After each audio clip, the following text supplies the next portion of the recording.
बच्चों, आज हम आपको ये टॉपिक पढ़ा रहे हैं और ये टॉपिक आपका है हेनरी लॉ। हेनरी लॉ बहुत ही इंपॉर्टेंट टॉपिक आपका है और इस टॉपिक में याद रखिएगा कि ये अक्सर पूछा जाता है कि व्हाट इज हेनरी लॉ।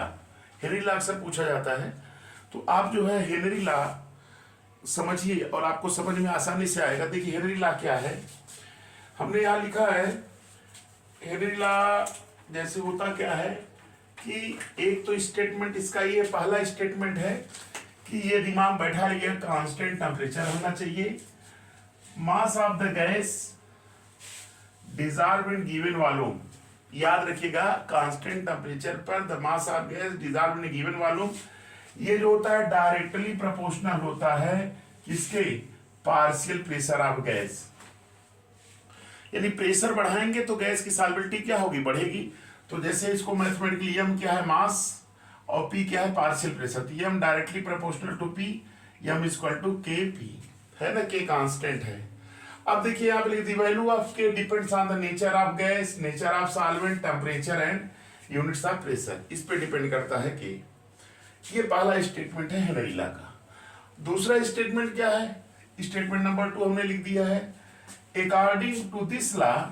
याद रखिएगा ये आपका पहला statement mass of gas dissolve in given volume और पार्शियल प्रेशर में है, और दूसरा स्टेटमेंट जो है पार्शियल प्रेशर ऑफ गैस और मोल फ्रैक्शन में होगा। तो हमने देखिए यहाँ लिखा है according to this law the partial pressure of gas in vapour phase is directly proportional to the mole fraction of the gas. याद रखिए पहला स्टेटमेंट क्या है, mass of the gas dissolved in a given volume of liquid directly proportional to partial pressure। दूसरा statement में क्या है, partial pressure किसके प्रोपोर्शनल होता है, मोल फ्रैक्शन ऑफ गैस। अगर पार्शियल प्रेशर P हो और मोल फ्रैक्शन S हो तो P proportional to X, P equal to KH into X। KH क्या है, कांस्टेंट है जिसको हम हेनरी कांस्टेंट कहते हैं। तो ये प्रोपोर्शनल है P directly proportional mole fraction. अब देखिए मोल फ्रैक्शन और पार्शियल प्रेशर में अगर ग्राफ खींचा जाता है तो ये स्ट्रेट लाइन बनती है और ये पासिंग थ्रू ओरिजिन, तो इसका स्लोप जो है KH के बराबर होता है। हेनरी लॉ का क्या एप्लीकेशन है, देखिए पहला एप्लीकेशन है production of carbonated beverage. Carbonated beverage जैसे पेप्सी उप्सी बनाते हैं वहां पे भी इसका यूज होता है। प्रेशर क्या करेंगे, बढ़ा करके कार्बन डाइऑक्साइड को उसमें क्या करते हैं, फिल करते हैं, और जब हम पेप्सी की बॉटल खोलते हैं तो सडनली प्रेशर डिक्रीज होता है और कार्बन डाइऑक्साइड की सॉल्युबिलिटी उसमें घटती है, तो वही जो है हिस साउंड, ऐसे हिसिंग साउंड प्रोड्यूस करके निकलता है।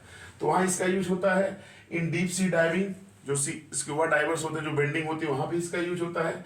In the function of lungs, lungs के फंक्शन जो रिस्पिरेशन करते हैं वहां लंग्स का जो फंक्शन होता है वहां यूज होता है। For climber or people living at high altitude, जो हाई एल्टीट्यूड पे जैसे हम चढ़ने लगते हैं तो हाँफने लगते हैं, तो वहां पे भी इसका यूज होता है। तो इसके एप्लीकेशंस हो गए हेनरी लॉ के। ये देखिए हेनरी लॉ मैंने बता दिया था। अब देखिए limitations of Henry law, Henry law की क्या कमियां हैं, लिमिटेशंस क्या क्या है। तो याद रखिएगा this law is valid if, ये लॉ तब वैलिड होगा क्या, किस कंडीशन में, pressure is not high, pressure माने ज्यादा नहीं होना चाहिए, ये कंडीशन ये होनी चाहिए तभी वैलिड होगा।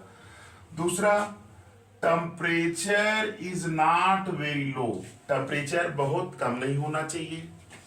तीसरा the gas is not highly soluble, अगर गैस हाईली सॉल्युबल होगी सॉल्वेंट में तो भी यह लॉ एप्लीकेबल नहीं होगा।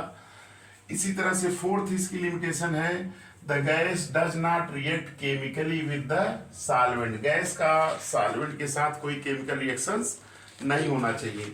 और पांचवा जो लिमिटेशन है the gas does not dissociate or associate in the liquid solvent, यानी गैस का ना डिसोसिएशन हो ना ही क्या हो, एसोसिएशन हो लिक्विड सॉल्वेंट के साथ।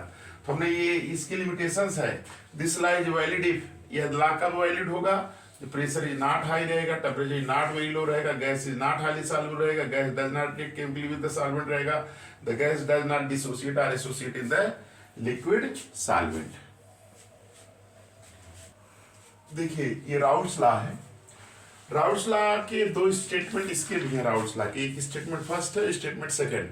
तो स्टेटमेंट फर्स्ट देख लीजिए क्या है कि solution containing volatile liquids, 2 volatile liquids अगर सोल्यूशन रखता है तो उसके लिए स्टेटमेंट्स क्या है कि partial vapour pressure of each component directly proportional to the respective mole fraction of the solutions, their respective mole fraction of in solution. देखिए दिया ना कि पार्शियल वेपर प्रेशर किसके प्रोपोर्शनल होता है, मोल फ्रैक्शन के होता है। दिया ना, लिख दिया देखिए यहाँ देख लीजिए, the partial vapour pressure of each component is proportional to their respective mole fraction in the solution. तो जैसे एक कंपोनेंट ए है, एक कंपोनेंट बी है, इसका पार्शियल प्रेशर पी ए है, इसका मोल फ्रैक्शन क्या है, एक्स ए है, ये क्या है, पी बी है, इसका क्या है, एक्स बी है मोल फ्रैक्शन। तो इस लॉ के अनुसार, राउल्स लॉ के अनुसार P A directly proportional to X A, P B directly proportional to X B. तो यहाँ हटाएंगे तो constant P naught A, P naught B ऐसे आ जाएगा। टोटल प्रेशर निकालना, P S equal to P A plus P B, ये अपना ऐसे ऐड कर देंगे तो ये आ जाएगा। अब देखिए वेपर प्रेशर और मोल फ्रैक्शन सॉल्वेंट में देखिए डायरेक्टली प्रोपोर्शनल है। ये आपका राउल्स लॉ का ग्राफ है, देखिए यहाँ पे बना दी है कि नहीं, एक्स ए इक्वल टू 1, यहाँ एक्स ए 0, एक्स बी 1, एक्स बी 0। अगर ये ग्राफ खींचा जाता है तो स्ट्रेट लाइन आती है। तो इसका ग्राफ है किसका, राउल्स लॉ का। तो ये राउल्स लॉ का ग्राफ हो गया आपका। ये देखिए स्टेटमेंट नंबर आपका राउल्स लॉ का दूसरा स्टेटमेंट है। ये कब यूज किया जाएगा, अगर सोल्यूशन में नॉन वोलेटाइल सॉल्यूट है। तो नॉन वोलेटाइल सॉल्यूट रहेंगे तो इसका स्टेटमेंट ये रहेगा, याद रखिएगा, अकॉर्डिंग टू राउल्स लॉ या according to this law the relative lowering vapour pressure of solution, solution का जो रिलेटिव लोअरिंग प्रेशर होगा, रिलेटिव लोअरिंग वेपर प्रेशर होगा, वह हमेशा बराबर होगा किसके, मोल फ्रैक्शन ऑफ सॉल्यूट के बराबर होगा। अगर ये स्टेटमेंट भी आप लिख सकते हैं कि जो relative lowering vapour pressure of solution वो हमेशा बराबर किसके होता है, मोल फ्रैक्शन ऑफ सॉल्यूट के। ये कौन सा स्टेटमेंट है, राउल्स लॉ का स्टेटमेंट है। तो जैसे vapour pressure pure solvent P, vapour pressure of solution P S, lowering vapour pressure P minus P S हो जाएगा, relative lowering vapour pressure P minus P S upon P हो जाएगा according to Raoult's law. अब यहाँ देखिए mole fraction of solute के N लिए, mole fraction of solvent capital N है, total mole small N plus capital. Mole fraction of solute होगा solute का मोल अपॉन टोटल मोल, तो आपका सॉल्यूट का मोल हो गया।